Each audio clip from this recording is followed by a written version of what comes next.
제로베이스원의 소속사가 멤버 김지웅이 욕설을 했다고 주장하는 익명의 트위터 영상에 대해 과학적인 음성 분석 감정을 의뢰한 결과가 나왔습니다.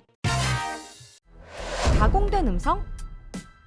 소속사는 문제의 영상과 함께 행사 당시 상황을 녹화한 CCTV 속 김지웅의 영상의 감정을 의뢰했다는데요. 사람들의 소리를 주파수로 분석해 성문의 흔적을 찾는 방식이었다고 하죠. 작년 기사에 따르면 음성 분석의 정확도는 96.6%에 달한다고 하는데요. 음성 분석에서는 김지웅이 문제가 된 영상을 감사합니다라고 말한 A구간, 욕설을 한 B구간, 이 또는 수화상한데 라고 말한 C구간으로 나누었다고 합니다. 먼저 A구간은 김지웅의 입 움직임과 목소리 발성이 일치하여 김지웅의 목소리로 판단된다고 하죠. 문제가 되는 욕설 구간인 B구간은 주파수로도 유사한 성문의 영역으로 김지웅의 목소리로 보인다고 분석되었는데요. 다만 감정관은 B구간 영상에서 입모양 확인이 불가능하기 때문에 음성의 화자를 판별하기는 어렵다고 말했습니다. C구간 역시 같은 목소리로 보이나 화자 판별은 어렵다고 하는데요. 그러나 문제의 영상은 목소리가 변조되었다고 판별되었죠. 분석관은 A, B, C구간 주파수의 응답 타형이 다른 것을 보며 A구간과 B구간의 음성은 서로 다른 화자의 목소리로 보인다고 했는데요. 성문 분석 결과 문제의 영상에서 B구간은 청취자들에게 명확하게 들리게 하기 위해 가공이 없는 영상이었지만 이번 논란과 상관없는 A구간과 C구간은 피치 가공을 통해 원래의 목소리가 변성된 것으로 보인다고 했죠. 이런 감정 결과에 전문가는 문제의 영상에서 B구간 목소리는 외부에서 삽입된 목소리에 의해 녹음된 상황이라고 분석했습니다. 즉 문제가 된 영상의 감정 결과를 요약하자면 영상에서 B구간의 욕설이 들어간 것은 맞지만 이 영상의 제작 과정에서 욕설을 강조하기 위해 앞뒤 목소리의 피치를 가공한 것으로 보이며 A, B 구간과 B, C 구간의 피치의 높이가 달라 말하는 이도 다르고 목소리도 다르다고 하죠. 다만 A, B, C 구간이 연이어 녹취된 것으로 보아 욕설을 한 B 구간은 촬영기기 외부에서 녹음되었을 가능성이 있다고 합니다.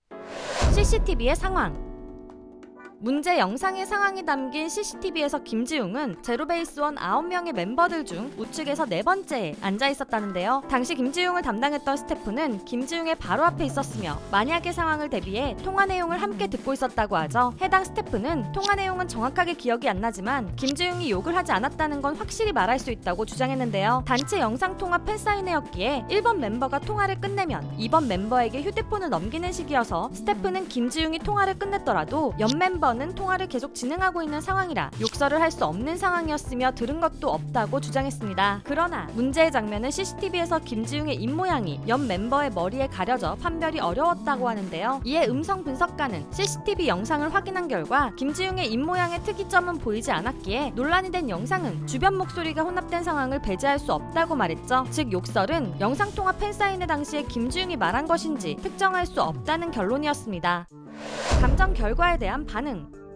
소속사는 이러한 감정 결과를 받고 공지문으로 입장을 내었는데요. 소속사는 이번 음성 감정을 통해 해당 동영상은 외부 위치에서 영상 통화기기가 아닌 또 다른 영상 녹화기기를 사용하여 촬영되었다는 점과 욕설 목소리는 외부에서 발성한 목소리가 녹음되었을 가능성에 대한 경과를 보고 김지웅의 음성이 아니라고 판단했다고 합니다. 김지웅의 신뢰와 스태프들의 증언에도 불구하고 추가 특수 감정을 통해 정확한 사실관계를 증빙하느라 시간이 소요되었다고 말했죠. 이와 함께 소속사는 사실에 기반하여 아티스트에게 피해가 없도록 보호하고 팬들에게도 추가 피해가 가지 않도록 모든 노력을 기울이겠다고 했는데요. 그러나 많은 사람들은 여전히 이해할 수 없다는 반응이었습니다. 해당 영상통화 팬사인회 행사는 앨범 구매자 중에서 단 30명을 무작위로 뽑아 진행한 이벤트이기에 문제가 된 영상을 찍은 사람은 제로베이스원의 앨범을 굉장히 많이 구매한 팬이라는 것 때문이었는데요. 돈을 많이 쓸 정도의 팬이 응원하는 아이돌의 문제를 만들기 위해 영상을 조작할 이유가 없기에 사람들은 소속사의 입장이나 감정 결과를 이해할 수 없다고 했죠. 또한 감정 결과도 확실하게 맞다 아니다라고 판정난 것이 아닌 외부에서 녹음되었을 가능성이 있다 정도인데 소속사가 아니라고 단정짓는 것도 이상하다는 반응이었는데요. 그러나 팬들은 음성 감정을 통해 문제의 욕설이 김지웅이 말하지 않았을 가능성이 생겼으니 이후 진실이 확실해질 때까지는 지켜보자는 입장을 보이고 있습니다. 지금까지 두유람이었습니다.